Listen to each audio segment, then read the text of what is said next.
Well, the Democratic Party's rising socialist star claims that she has the solution to prevent more Justice Kavanaughs. In a tweet, Alexandra Ocasio-Cortez, I should say, writes, "It is well past time we eliminate the Electoral College, a shadow of slavery's power on America today that undermines our nation as a democratic republic." Here to react, our panel, Republican strategist Ford O'Connell and Democratic strategist Howard Franklin. Thank you both for joining us. We appreciate it. Good to be here. So, Ford, I'll start with you. What do you think about that?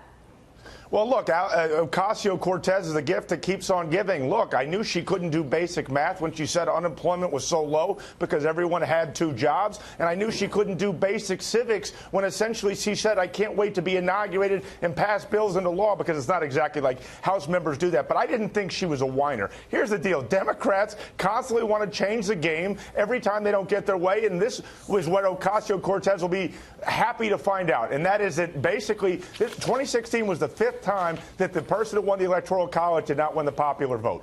Howard, just to toss it over to you and get your response to this, we all know that President Trump beat Hillary Clinton by 77 electoral votes back in 2016.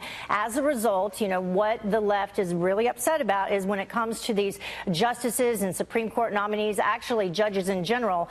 This is his second one to the Supreme Court. He placed Neil Gorsuch. Now he placed Kavanaugh. So they think the only way to stop this is to take away the Electoral College. She's not the first to suggest this. Hillary Clinton has suggested taking it away as well.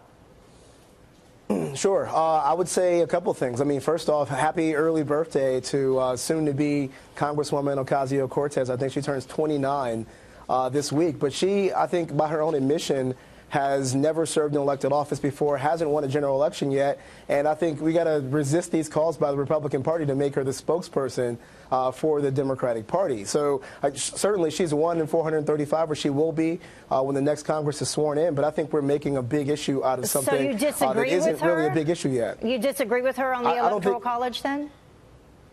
I don't think my opinion nor hers really factors into this discussion. I think when we get to a point, I think your point is well taken. Democrats do know that we need to win elections in order to chart the course for making these decisions. And I guarantee you, Democrats are fired up about November 6, 2018, and elections going into 2020. But Howard, Republicans are not making her the spokesman of the Democratic Party. Tom Perez and Ocasio-Cortez, by her own admission, are doing that. And every time she slips up, it shows exactly how nuts and how crazy some members of the Democratic Party are, which is very, very important for us when it comes to these midterm elections, to turn out people to show that the Republicans can lead. So frankly, her ideas are so way out there, we would be foolish not to highlight them.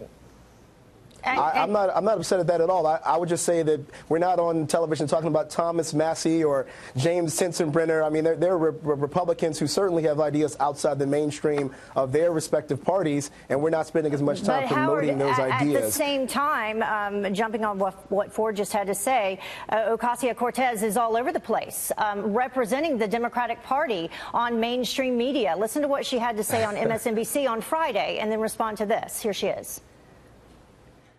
This political moment is so unique, and sometimes I feel like I have this job of being something of a social worker or even a therapist in my district, because this period has been so re-traumatizing for so many folks, and especially in a country where we do not have reliable access to health care, let alone affordable health care. All right. So, Howard, she's also a therapist. She's certainly busy. I think if and when she's sworn into Congress in 2019, she'll come to learn really quickly there are plenty of other jobs for a member of Congress to do other than just being a spokesperson for a potential party. I think there's plenty of constituent services, as I think she's acknowledging in this interview. So listen, I appreciate all the attention that's been heaped upon her, but I think, you got to give a little bit of weight to people who are the minority leader in the House and the Senate before you take everything she says as a gospel for the Democratic Party. Ford, final word. Well, now, look, I would just keep highlighting her because it's going to show exactly where the Democratic Party is going and how harebrained some of their future rising stars are when it comes to trying to sway independent voters. So I think this is a great thing. If I were Ocasio-Cortez, and I'm sure many Democratic members like to see her sort of button it between now and then. All right. We will see what happens as we head into the midterms. I think it's like, what, 29 days away. Thank you both for joining us. All right.